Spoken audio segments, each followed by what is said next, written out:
পরীক্ষা শেষ, এবার হাতে মাসখানেকের ছুটি। বাবা বলিলেন মাকে ডেকে, এবার চলো উঠি।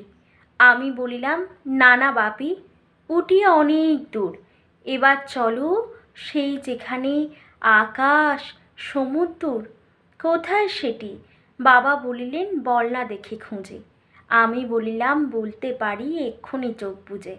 হাওড়া থেকে লোকাল ট্রেনে মেচেদা নামলাম, সেখান থেকে বাস যাচ্ছে সিঁদুরটিয়া গ্রাম। বাবা বলিলেন, ওহো, সে তোর ছোট পিসির বাড়ি। আমি বললাম, এই ছুটিতে সেখানে যেতে পারি? বাবা তখন মাকে ডাকলেন, কই গো, এসো, শোনো, দোলার বাড়ি লম্বা ছুটির মানে নেই তো কোনো। ওরাই যাক না দু ভাই বোনে, আসুক ঘুরে টুরে। ওদের নিতে ডেকে পাঠাই টুকাই কঙ্কুরে।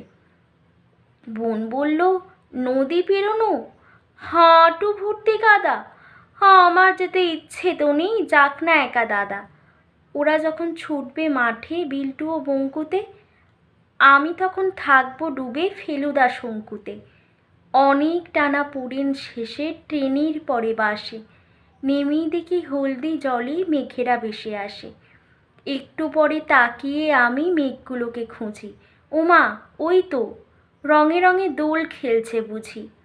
লঙ্কা জবার ঝোপটা গেল অন্ধকারে ছেয়ে, ছড়া পড়ছে জোনাক পোকার ছোট্ট ছেলে মেয়ে। সকালবেলা ছুট পাই পাই মস্ত বড় মাঠ, মাঠ পেরিয়ে বনে গিয়ে ভূতের ভয়ে কাঠ। রোদ বৃষ্টি রামধনু আর জ্যোৎস্না লুটোপুটি, দেখতে দেখতে ফুরিয়ে এলো মস্ত বড় ছুটি। সেদিন একা ভাবছি বসে সরু আলের ধারে, কলকাতাকে কেউ এভাবে সাজালেই তো পারে। এমন সময় নবীন দাদু বলল ডেকে, কেও, তোতন নাকি? করছো কি ভাই, আমার বাড়ি যেও। আমি বলিলাম, পরের বাড়ি যাব সময় করে। দু এক টুকরো জ্যোৎস্নাতে আজ পকেট গেছে ভরে। কলকাতাতে অনেক আছে, অনেক ভুরি ভুরি, আকাশ তো নেই, তাই দুমুঠো আকাশ করেছি চুরি।